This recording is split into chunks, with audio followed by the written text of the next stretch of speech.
તો જામનગર જિલ્લાને દુષ્કાળગ્રસ્ત જાહેર કરવા માટે ખેડૂતો માંગ કરી રહ્યા છે। કોંગ્રેસે ખેડૂતો સાથે આવેદન આપ્યું છે। જામનગર જિલ્લામાં વરસાદની ભારે ઘટ વર્તાઈ છે।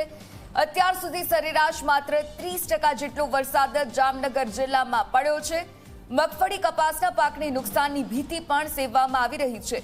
જો કે અઠવાડિયામાં વરસાદ નહીં પડે તો પાક બળી જશે। સૌરાષ્ટ્ર પંથકના ખેડૂતોને રાહત આપવા માટે પણ માંગ કરવામાં આવી રહી છે।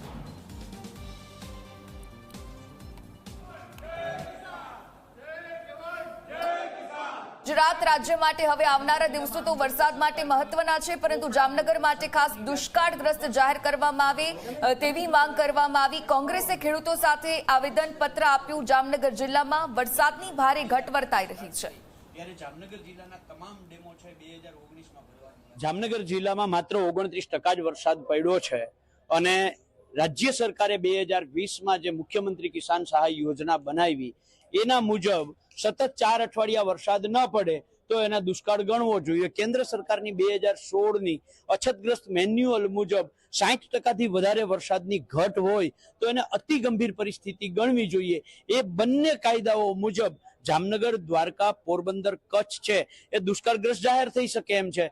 કૃષિ મંત્રી તરીકે તમને ત્યાં એટલા માટે જ બેસાડ્યા છે કે જ્યારે એવી અકાલગ્રસ્ત પરિસ્થિતિ ઊભી થાય ત્યારે કૃષિ મંત્રી છે એ જીલ વિસ્તારને દુષ્કાળગ્રસ્ત જાહેર કરે, પીવાના પાણીની વ્યવસ્થા કરે, ઘાસચારા વિતરણ કેન્દ્રો ઊભા કરે, ખેડૂતોના પાક ધિરાણ માફ કરે। એમ ના કહે કે આ દ્વારકાધીશના શરણે, બરાબર છે। એટલે આજે અમે કલેક્ટરને આવેદન પત્ર આપી અને માંગ કરી છે।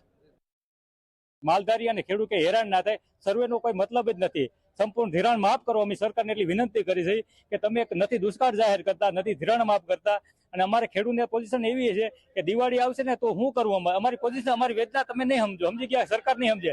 છોકરાઓના ફી ભરવી, લગ્ન કરાવવા, આમાં હું અમારી પોઝિશન, કોઈ પાસે ખેડૂત પાસે પૈસો નથી, ઉદ્યોગપતિ કોઈ ખેડૂત નથી, સમજી ગયા?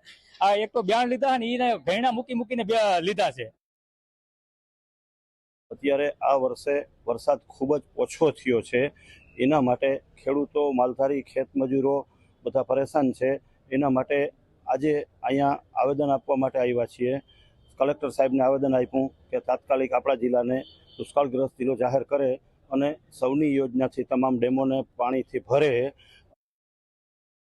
પાક નિષ્ફળ બાબતે વાત કરીએ તો ખાસ તો હાલ હજુ 8-10 દિવસમાં જો વરસાદ થઈ જાય તો પાક માટે બચવા માટેનો કોઈ મેજર પ્રશ્ન નથી, પણ હાલની પરિસ્થિતિમાં વરસાદ ખેંચાતા અછત, મતલબ થોડું પાણીની, ભેજની જરૂરિયાત હોય એવું જણાય છે। જામનગર જિલ્લામાં હાલ સુધીમાં લગભગ 30%ની આસપાસ વરસાદ થયેલ છે।